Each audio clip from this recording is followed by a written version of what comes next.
Authentic news 19 में आपका स्वागत है।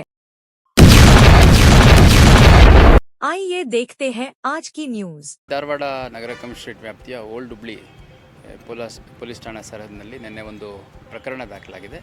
ಇದಕ್ಕಿಂತ ಮುಂಚೆ ಹುಬ್ಳಿ ಟೌನಲ್ಲಿ ಒಂದು ಪ್ರಕರಣ ನಮಗೆ ದಾಖಲಾಗಿತ್ತು. ಅದರಲ್ಲಿ ಕೂಡ ನಮ್ಮ ಪೊಲೀಸರಿಗೆ ನಮ್ಮ ಮಾಹಿತಿದಾರರೊಬ್ಬರು ನೀಡಿದ ಮಾಹಿತಿ ಮೇರೆಗೆ ಅಪ್ರಾಪ್ತ ವಯಸ್ಸಿನ ಹೆಣ್ಮಗಳೊಬ್ಬಳು ಡೆಲಿವರಿ ಆಗಿದೆ ಅನ್ನೋದ್ರ ಹಿನ್ನೆಲೆಯಲ್ಲಿ ಅನ್ನಪೂರ್ಣ ಅನ್ನೋ ಒಂದು ಹಾಸ್ಪಿಟಲ್ ಡೆಲಿವರಿ ಆಗಿದೆ ಅಂತಂದು ನಮಗೆ ಮಾಹಿತಿ ಬಂದ ಮೇಲೆ ಆಕೆ ಅಪ್ರಾಪ್ತೆ ಇದ್ಲು. ಮತ್ತು ಆ ಒಂದು ಮಾಹಿತಿಯನ್ನು ಯಾರು ಅವ್ರ ಪೇರೆಂಟ್ಸ್ ಆಗಲಿ ಯಾರೂ ನಮಗೆ ನೀಡಿರಲಿಲ್ಲ, ಮಹಿಳಾ ಮತ್ತು ಮಕ್ಕಳ ಕಲ್ಯಾಣ ಇಲಾಖೆಗೂ ನೀಡಿರಲಿಲ್ಲ ಅನ್ನೋದ್ರ ಹಿನ್ನೆಲೆಯಲ್ಲಿ ಅದೊಂದು ಪೋಕ್ಸೋ ಪ್ರಕರಣ ದಾಖಲು ಮಾಡಿದ್ವಿ. ಅದರಲ್ಲಿ ಡೆಲಿವರಿ ಆದಮೇಲೆ ಮಗು ಕೂಡ ಅಡ್ಮಿಟೆಡ್ ಇದೆ, ಆ ತಾಯಿ ಕೂಡ ಅಡ್ಮಿಟೆಡ್ ಇದ್ದಾಳೆ. ಆ ತಾಯಿ ಇನ್ನೂ ಯಾವುದೇ ಒಂದು ಹೇಳಿಕೆ ಕೊಡಲಿಕ್ಕೆ ಇನ್ನೂ ಮುಂದೆ ಬರ್ತಾ ಇಲ್ಲ. ಅಂದರೆ ಇನ್ನೂ ಸ್ವಲ್ಪ ಪೋಸ್ಟ್ ಡೆಲಿವರಿ ಪೇನ್ ಇದೆ ಅಂತೆಲ್ಲ ಹೇಳ್ತಾ ಇದ್ದಾರೆ. ಅದ್ರ ಜೊತೆಗೆ ನಾವು ಬೇರೆ ಪ್ಯಾರಲಲ್ ಇನ್ವೆಸ್ಟಿಗೇಷನ್ ಆ ಕೇಸಲ್ಲೂ ಮಾಡ್ತಾಯಿದ್ವಿ.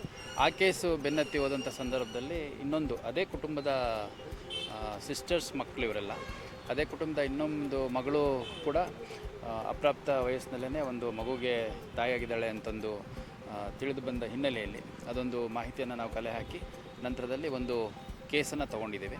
ಸೊ ಅದರಲ್ಲಿ ಕೂಡ ಈ ಹೆಣ್ಮಗಳೇನಿದ್ದಾಳೆ ಇವಳಿಗೆ 15 ವರ್ಷ ಇದೆ. ಈಗ ಆಗಲೇ ಒಂದು ಮಗುಗೆ ಜನ್ಮ ಕೊಟ್ಟಿದ್ದಾಳೆ ಮತ್ತು ಈಗ ಮತ್ತೆ ಪ್ರೆಗ್ನೆಂಟ್ ಇದ್ದಾಳೆ. ಸೊ ಇವು ಎರಡೂ ಪ್ರಕರಣಗಳು ತುಂಬ ಗಂಭೀರ ಪ್ರಕರಣಗಳು. ಎರಡೂ ಪ್ರಕರಣಗಳಲ್ಲಿ ಆರೋಪಿತರ ಹೆಸರನ್ನು ಅವರು ಹೇಳಲಿಕ್ಕೆ ಇನ್ನೂ ಯಾರು ಹೆಣ್ಮಕ್ಳಿದ್ದಾರೆ ಅವರು ಮೆಡಿಕಲಿ ಫಿಟ್ ಇಲ್ಲ ಅನ್ನೋವಂಥ ಒಂದು ಎಕ್ಸ್ಕ್ಯೂಸ್ ಕೊಡ್ತಾ ಇದ್ದಾರೆ. ಹಂಗಾಗಿ ಪ್ಯಾರಲಲ್ಲಿ ನಾವು ಇನ್ವೆಸ್ಟಿಗೇಷನ್ ಮಾಡ್ತಾಯಿದ್ದೀವಿ. ಆದಷ್ಟು ಬೇಗ ಈ ಒಂದು ಪೋಕ್ಸೋ ಕೇಸ್ ಅಕ್ಯೂಸ್ಡ್ ಯಾರು ಅನ್ನುವಂಥದ್ದು ಮತ್ತು ಇದರಲ್ಲಿ ಏನು ವ್ಯವಸ್ಥಿತವಾಗಿ ಏನಾದರೂ ಆಗ್ತಾಯಿದ್ರೆ ಅದ್ರ ಬಗ್ಗೆ ಕೂಡ ಪತ್ತೆ ಮಾಡುವಂಥ ಕೆಲಸ ಮಾಡಲಾಗುತ್ತೆ. ಮತ್ತು ಈ ಎರಡನೇ ಪ್ರಕರಣದಲ್ಲಿ ಈ ಹಿಂದೆ ಹುಟ್ಟಿರುವಂಥ ಮಗುವನ್ನು ಅದು ಅನಾರೋಗ್ಯ ಇತ್ತು ಅಂತಂದು ನಮ್ಮ ಸಂಬಂಧಿಕರೊಬ್ಬರ ಮನೆಗೆ ಬೇರೆ ಒಂದು ಕಾರವಾರದ ಹತ್ರ ಟ್ರೀಟ್ಮೆಂಟಿಗೆ ಬಿಟ್ಟಿದ್ದೀವಿ ಅಂತಂದು ಹೇಳಿದ್ದಾರೆ. ಅದನ್ನು ಕೂಡ ಫೈಂಡ್ ಔಟ್ ಮಾಡೋ ಕೆಲಸ ಮಾಡ್ತಾಯಿದ್ದಾರೆ.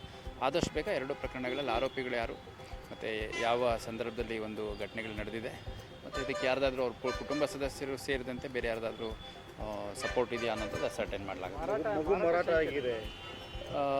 ಅವ್ರು ಹೇಳೋವಂಥದ್ದು ನಾನು ಕೂಡ ಆ ಹುಡುಗಿಗೂ ಮಾತಾಡಿದೆ, ಆ ಹುಡುಗಿಗೆ ಸಂಬಂಧಪಟ್ಟವ್ರು ಯಾರಿದ್ರು ಕಸ್ಟೋಡಿಯನ್ ಅವ್ರಿಗೂ ಮಾತಾಡಿದೆ. ಅವರು ಇಲ್ಲ ಮಗು ಸ್ವಲ್ಪ ಹಿಂಗೆ ಪ್ರಿಮೇಚ್ಯೂರ್ ಅಂದರೆ ಅಪ್ರಾಪ್ತ ಹೆಣ್ಮಗಳಿಗೆ ಹುಟ್ಟಿತ್ತಲ್ಲ, ಹಂಗಾಗಿ ಭಾಳ ಹೆಲ್ತ್ ಇಶ್ಯೂಸ್ ಇತ್ತು, ನಮ್ಮ ಪರಿಚಯಸ್ಥರೊಬ್ಬರ ಮನೆಯಲ್ಲಿ ಟ್ರೀಟ್ಮೆಂಟ್ಗೆ ಮತ್ತು ನೋಡ್ಕೊಳ್ಳಿಕ್ಕೆ ಅಂತ ಕಾರವಾರದ ಕಡೆ ಬಿಟ್ಟಿದ್ದೀವಿ ಅಂತ ಹೇಳ್ತಾರೆ. ಸೊ ಅವ್ರು ಹೇಳಿದಷ್ಟು ಸಿಂಪಲ್ ಇರೋದಿಲ್ಲ ಅದು. ಹಂಗಾಗಿ ಒಂದು ಸಮಗ್ರ ತನಿಖೆಯನ್ನು ಇದರಲ್ಲಿ ಮಾಡಲಾಗುತ್ತೆ.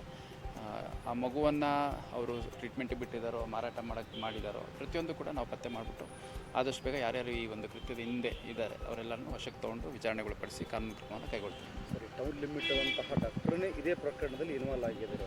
ಎರಡೂ ಪ್ರಕರಣದಲ್ಲಿ ಸೇಮ್ ಒಬ್ಬರೇ doctor sir, Annapurna hospital doctor Sushila ಅಂತೇಳಿ. ಈಗ ನಾನು ಸ್ಪೆಸಿಫಿಕ್ಕಾಗಿ ಯಾವುದೋ ಒಂದು ಹಾಸ್ಪಿಟಲ್ ಅಥವಾ ಡಾಕ್ಟರ್ ಹೆಸರು ಹೇಳಲಿಕ್ಕೆ ಇಷ್ಟಪಡಲ್ಲ. ಯಾಕಂದರೆ ಒಂದು ನಾನು ಯಾವಾಗ ಬ್ರೀಫ್ ಮಾಡ್ಬೋದು ಅನ್ನೋವಂಥ ಒಂದು ರೈಟ್ ಸಂದರ್ಭದಲ್ಲಿ ನಿಮಗೆ ಕರೆದುಬಿಟ್ಟು ಸಮಗ್ರ ಮಾಹಿತಿಯನ್ನು ಬ್ರೀಫ್ ಮಾಡ್ತೀನಿ.